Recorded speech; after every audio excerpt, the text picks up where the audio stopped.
Graças a Deus, estamos juntos outra vez nessa belíssima manhã de quarta-feira, hoje dia 8 de abril. Hoje comemora-se o Dia do Desbravador, o Dia do Combate ao Câncer, o Dia do Correio e o Dia da Natação. Mas eu quero me dirigir em especial ao Dia de Combate ao Câncer. O que é que nós poderemos fazer para combater o câncer? Informar aquelas pessoas que são vulneráveis a contrair o câncer por causa do vício do tabagismo, por causa do vício do alcoolismo, de todo tipo de drogas, você estará se expondo a esse tipo de ser acometido diante de suas extravagâncias. Então é bom você parar de fumar para não contrair câncer na laringe, na garganta, nos pulmões, na língua, porque são pessoas que realmente estão vulneráveis diante da dependência do vício. Se é alcoolismo, você está expondo a sua vida a contrair o câncer. Você pode ser vítima do câncer do estômago, né, por conta do álcool. Enfim, se você quer evitar de não ser mais uma vítima, faça a sua parte. Essa é a orientação de todos nós que fazemos o programa Opção para a Vida. Pare de fumar, pare de beber, pare de ingerir qualquer tipo de droga que seja prejudicial à sua saúde.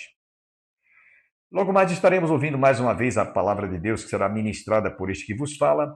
Ouviremos também neste programa uma belíssima música interpretada pelo grupo Logos e você ainda ouvirá uma das felicitações daqueles que estão prestigiando a celebração do 35º aniversário do programa Opção para a Vida. Lembrando a todos que no dia 15 é a data propriamente dita, mas como cai num dia de semana, nós estamos adiando a comemoração para o dia 19, que é um domingo à noite, certo? Então você participe, venha prestigiar esta festa que é minha, que é sua, que é de todos nós.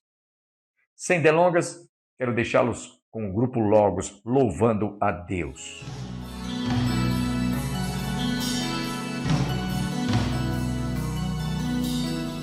Parece sonho, mas nem a distância me engana. O coração de quem ama não pode esquecer. Seus passos fracos, tropeções, seus olhos rebrilham e choram. Pai, eu sei que errei, mas vim para acertar. Permita-me de novo aqui ficar. Pai, só lamento que onde eu passei via muitos filhos sem rumo, sem teto e carentes de amor. Que o Senhor lhes dê a mão, lhes mostre de novo o caminho para um renascer. Novo proceder na mais perfeita e bela comunhão. Mas nunca é tarde, não, sai da escuridão. Há novo dia, nova manhã. A mesma casa tem portas abertas, pessoas certas, amigos e irmãos.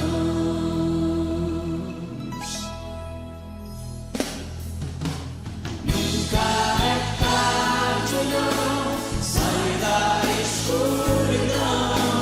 Há novo dia, nova manhã. A mesma casa tem portas abertas, pessoas certas, amigos e irmãos.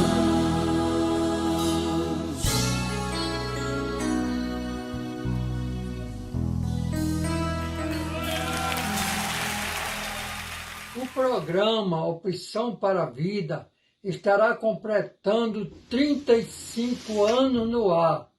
Esse programa tem sido uma verdadeira bênção para aqueles que escutam a palavra de Deus.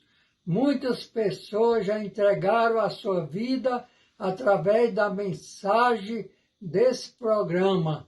Que ele continue no ar, trazendo grandes bênçãos para aqueles que haverão de ouvir a palavra através do programa Opção para a Vida.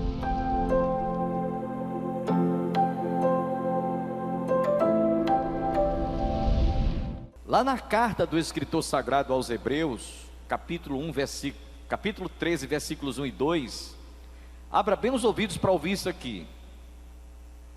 Abra bem os ouvidos para ouvir isso aqui. O que é que diz aqui o escritor sagrado? Seja constante o amor fraternal. Não negligencieis a hospitalidade, pois alguns, praticando-a sem o saber, acolheram anjos. Você entendeu isso aqui? Como isso aqui é profundo? Alguém sem saber chegou a hospedar anjos em suas casas. Paulo, escrevendo aos Romanos, capítulo 12, versículo 13, estou me referindo apenas ao versículo 5 que nós lemos do texto. Ele diz: compartilhai as necessidades dos santos, praticai a hospitalidade. Lembrando que Jesus também disse, lá em Marcos capítulo 9, versículo 41, porquanto aquele que vos der de beber um copo de água em meu nome, porque sois de Cristo, em verdade vos digo, que de modo nenhum perderá o seu galardão. Quando você estende a mão, num ato de generosidade, para abençoar, seja quem quer que seja que for, você não pense que isso vai ficar no ostracismo, no esquecimento. Deus vai levar em consideração esse seu ato, esse seu gesto. Eu poderia contar aqui algumas experiências que eu já tive no ministério, mas não vou compartilhar porque são muitas, certo? E momentos que você estendeu a mão para alguém, lá na frente, depois de passar 10, 15 anos, essa pessoa que você estendeu a mão, ela se volta para você e lhe retribui, sem você esperar. Então, vale a pena você seguir o exemplo deste homem chamado Gaio. Amados, procedes fielmente naquilo que praticas para com os irmãos, e isso fazes mesmo quando são estrangeiros. Quer dizer, eram pessoas que nem conhecia, mas pelo modo como eles eram considerados. Eu vou compartilhar aqui só uma experiência que eu tive. Eu era seminarista ainda, pastor Antônio Júnior, trabalhava lá na congregação em Itabaiana, e havia lá um casal que era muito assim, um cara, desse tipo de casal que realmente abre as portas, escancara as portas da sua casa e ele recebe de peito aberto. E esse casal, com pouco tempo que a gente tinha casado, no primeiro casamento, aqueles que não sabem, né, eu fiquei viúvo, mas meu primeiro matrimônio, em uma dessas viagens que minha esposa me acompanhou, esse casal chegou e disse: pastor, o senhor vai dormir no nosso leito. Vocês já pensaram? Não tinha outra cama de casal, só tinha a do casal.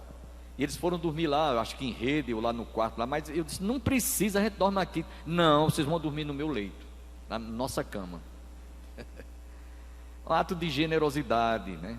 De consideração, de atenção, de respeito, de consideração.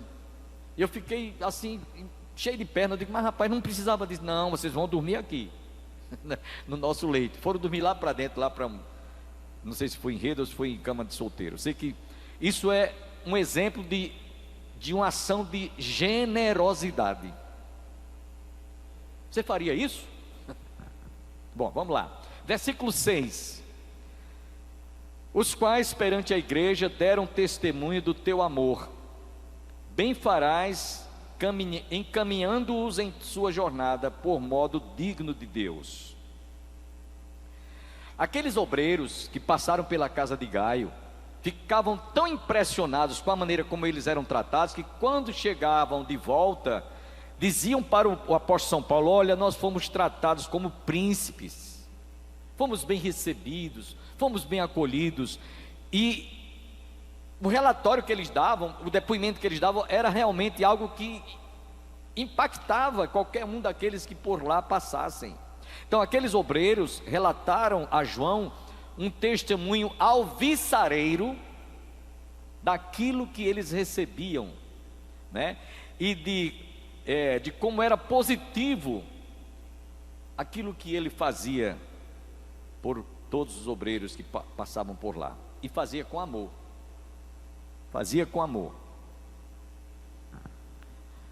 Há uma diferença muito grande, meus irmãos, entre aquilo que você faz por obrigação, comparando com aquilo que você faz por amor. E aqui eu quero entrar num detalhe que eu preciso de dizer à igreja nessa noite. O meu primeiro pastor, ele dizia muito isso para mim quando eu era seminarista. Meu filho, ele me chamava meu filho Bosco, eu era seminarista ainda. Se você tem certeza de chamada, de convicção de ministério para o qual Deus está ali, você está desejoso de se preparar, de se tornar um dia um ministro. Eu dizia: estou, pastor. Eu abri mão de muita coisa, renunciei muita coisa. Eu era remo de família, eu já contei isso aqui para vocês. E quando Deus me chamou, eu saí de Natal até Recife, passei 4 anos num seminário internado, chorando, porque eu sabia que eu estava me ausentando de casa, fazendo falta à minha família, à minha mãe. Eu botava mesa, eu ajudava a botar comida na mesa, e eu saí de lá chorando até o Recife. Meu Deus, e como é que vai ser agora? Como é que vai ficar? 10 irmãos na igreja que eu me converti, igreja presbiteriana, Nova Jerusalém, Natal. 10 irmãos, eu estava comentando com minha esposa isso essa semana, não posso esquecer. Havia um barbeiro chamado José Alves, e esse irmão, quando eu estava indo para o seminário, sem condição nenhuma, na época a mensalidade era 100 mil réis. Então ele se reuniu com mais outro, fez uma campanha entre 9, juntou outros 9 irmãos com ele, 10, cada um dando 10 mil réis para manter minha mensalidade no seminário. E foi assim que eu fiz. No último ano, eles não tiveram condições de continuar. E aqui eu tenho que dizer isso, falar isso com muita gratidão no meu coração. Eu vou falar sobre ele logo mais. O irmão Vandi Correia de Brito, ele disse: não se preocupe, eu vou ajudar você a concluir o seu curso no seminário. E o último ano ele bancou o seminário. Esse irmão Vandi que eu estou falando, ele já é falecido. Ele, a esposa, a irmã Noemi, para mim foram os segundos pais que eu tive. Morei 4 anos na casa deles. Ele era o tipo de cristão que, se chegasse alguém na casa dele, a casa dele era cheia de pastores, viu? Evangelistas, missionários, Enéas Tonini, esses pastores que vinham, todos eles de qualquer lugar do Brasil, ficavam hospedados na casa dele. E ele era o tipo do homem, se ele visse você sem uma camisa, ele tirava a camisa e vestia em você. Isso é generosidade. Isso tem nome, chama-se generosidade. Ele era esse tipo de pessoa. Então, raramente hoje a gente encontra assim. Havia um outro também lá em João Pessoa que eu conheci, na igreja do pastor Catão, era o irmão Valdir Ribeiro. Esse era outro também, coração aberto para colaborar, para contribuir, para ajudar, para pregar, para evangelizar. Era aquele cristão que estava sempre dedicado a fazer alguma coisa na casa do Senhor. Então, estou dando esse depoimento aqui porque João diz aqui que todos aqueles que passavam pela casa do presbítero Gaio, os quais perante a igreja deram testemunho do teu amor, bem farás encaminhando-os em sua jornada por modo digno de Deus. O que ele fazia era digno do nome do Senhor ser glorificado. Então, como eu estava dizendo, esse meu primeiro pastor, ele dizia: você tem certeza, meu filho? Tenho, pastor. Eu estou decidido aí, me preparar. Ele dizia: porque ele terminava, depois de me aconselhar, ele dizia o seguinte: olhe, eu quero lhe dizer que há o chamado pastor e o pastor chamado. Nunca esqueço dessa frase. E hoje, meus irmãos, a gente precisa de entender que há muitos profissionais que não passam de profissionais, mas que não são vocacionados. Eu digo isso com tristeza. Há muita gente que se arvora a ser pastor, ser evangelista, ser missionário, e a gente vê hoje os pastores de televisão, o que é que eles estão fazendo por aí? Eles estão proclamando um evangelho, entre aspas, self-service, mas que tem um feedback, chama-se dinheiro. Não visitam as ovelhas, não procuram acompanhar o crescimento das ovelhas, se tem alguma ovelha desviada, se tem alguma ovelha precisando de ajuda, de socorro, de ser pastoreada. Então, é como alguém já disse, há muitos profissionais e menos, quase não há mais vocacionais. É uma coisa que eu me preocupo muito mesmo nesses últimos dias. Eu estava conversando com o irmão esta semana, esse pastor não tem mais pastor à moda antiga não. Estava falando isso com a irmã Júnia, filha do irmão Vandir Corrêa de Brito, não existe mais. Hoje essa pastorada que está aí, me perdoe a expressão, com raríssimas exceção, são poucos aqueles que têm realmente compromisso com Deus, chamada ministerial. Eu já contei aqui uma ilustração para vocês conta-se que num conflito bélico, numa guerra entre duas nações, o comandante lá da guarnição desejou visitar os pracinhas que estavam hospitalizados, alguns mutilados, sem braços, sem mãos, as granadas explodiam, o rosto todo ensanguentado, cheio de corpos mutilados até em decomposição, e havia uma enfermeira que estava cuidando das vítimas daquela guerra. E aí conta-se que o comandante entrou lá numa barraca lá, estava servindo de apoio para cuidar dos primeiros socorros. Tinha lá um militar, tinha um soldado lá, que estava com a perna totalmente dilacerada, já entrando em decomposição, exalando um odor de podridão, carne já putrefação, e a enfermeira tratando ele com muito carinho, com muito amor, dando uma palavra, confortando, e o comandante lá entrou com um lenço de não suportar tanto odor, mas ficou impressionado com a maneira como aquela enfermeira estava cuidando daquele paciente.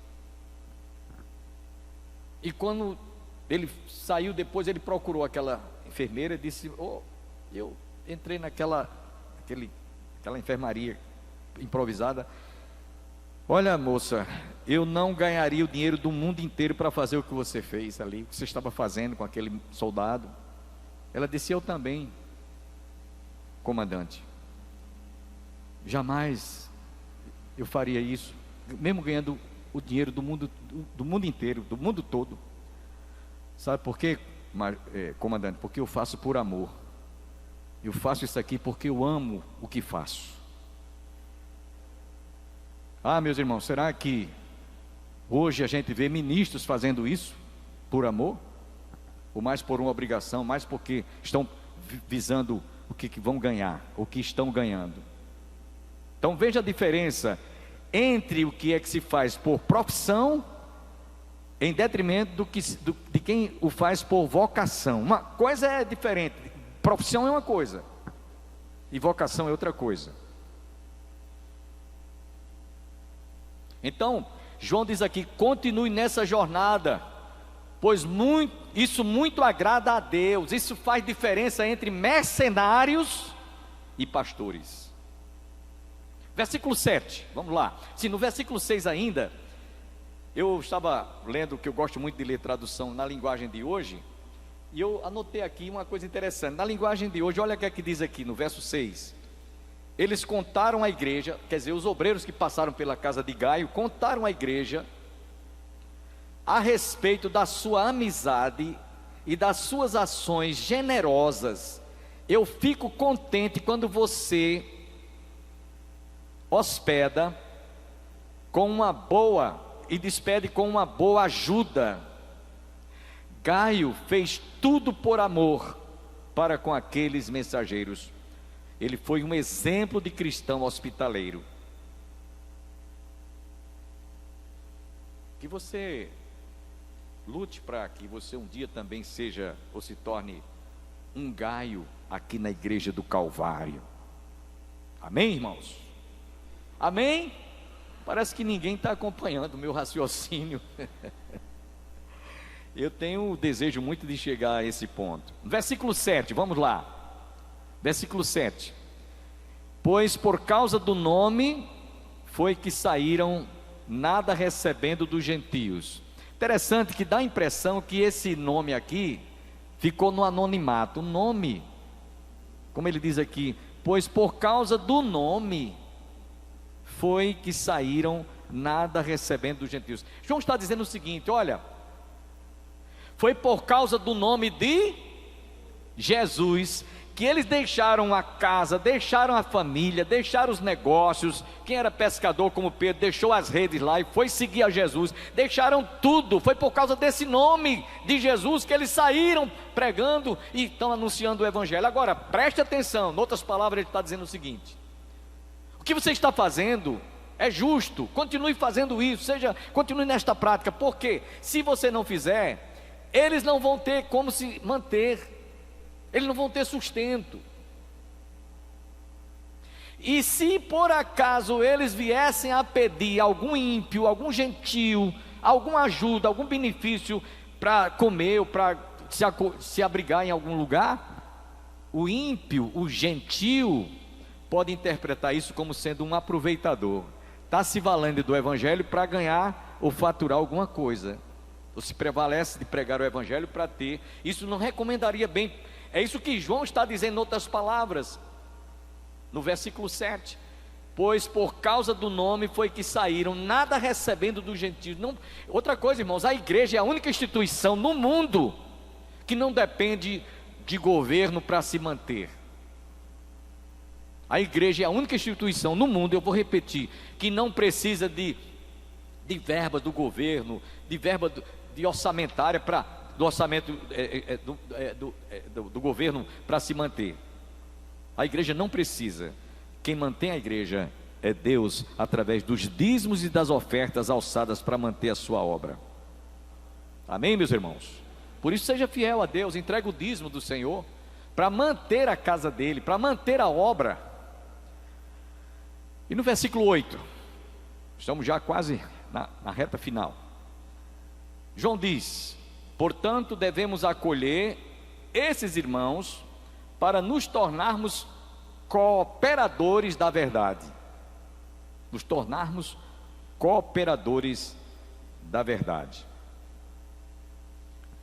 1 Timóteo capítulo 5, versículo 18, Paulo diz: pois a escritura declara: não amordaces o boi quando pisa o grão, e ainda, digno é o trabalhador do seu salário. O que trata da figueira comerá do seu fruto, e o que cuida do seu senhor será honrado. Estava dizendo essa semana passada ao pastor Antônio Júnior: sabe quem é o meu patrão, irmão? Vocês estão pensando que o meu patrão são vocês aqui? Que aliás, eu estou preparando eu tenho 2 falas para dirigir a igreja, brevemente, mas eu louvo a Deus pela vida de vocês. 46 anos passados, vocês foram fiéis a mim como pastor. Eu não tenho nada a reclamar, somente a agradecer. Amém? Vocês cuidaram de minha vida, cuidaram da minha família.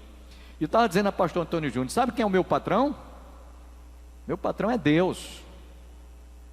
Ele é que é o meu patrão. Ele é que cuida da gente. Ele é que dá o que a gente talvez nem peça. Aliás, Jesus falou que nós devemos amá-lo de tal maneira, buscar em primeiro lugar o seu reino e a sua justiça, e colocá-lo em primeiro lugar. e todas estas coisas vos serão acrescentadas. E ele diz: aquele que me servir receberá 100 vezes mais aqui, e no porvir a vida eterna. Eu não tenho nada a reclamar, irmãos, só tenho que agradecer. Meu coração está cheio de gratidão. Espero a sua compreensão, motivo pelo qual temos que fazer esta interrupção. Ou seja, vamos ficar devendo a conclusão desta palavra no próximo programa, se Deus assim nos permitir. Deus abençoe a você e a toda a sua família, e esperamos nos reencontrarmos amanhã para a realização de mais um programa Opção para a Vida. Até lá!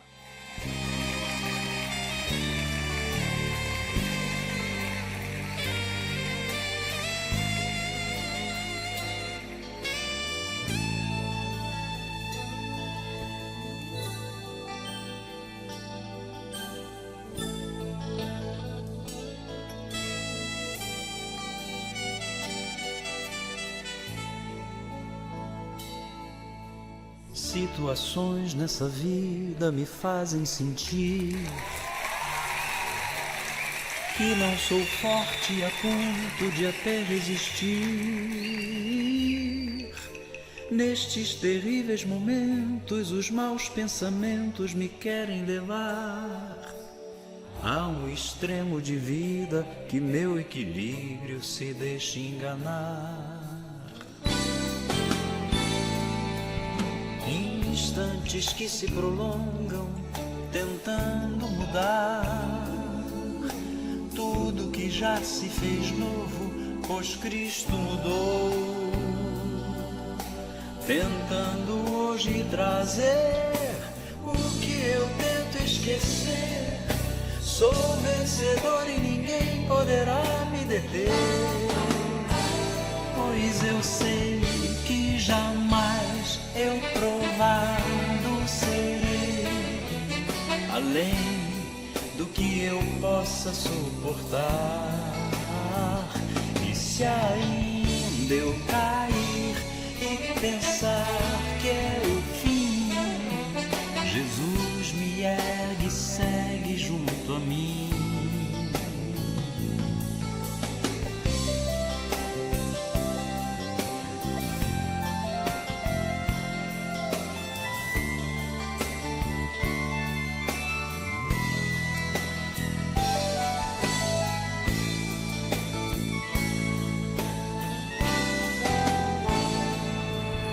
Instantes que se prolongam, tentando mudar tudo que já se fez novo, pois Cristo mudou.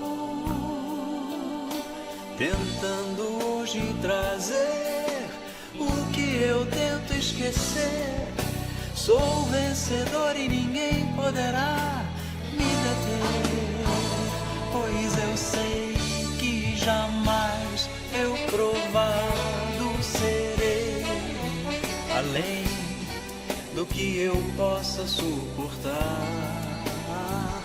E se ainda eu cair e pensar que é o fim, Jesus me ergue e segue junto a mim, pois eu sei que jamais eu provado serei, além do que eu possa suportar.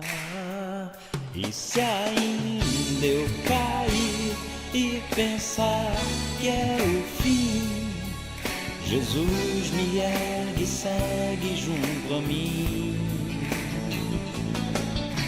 Jesus me ergue e segue sim, Jesus me ergue e segue sim, Jesus me ergue e segue junto a mim. Jesus me ergue e segue sim, Jesus me ergue e segue sim, Jesus me ergue e segue junto a mim.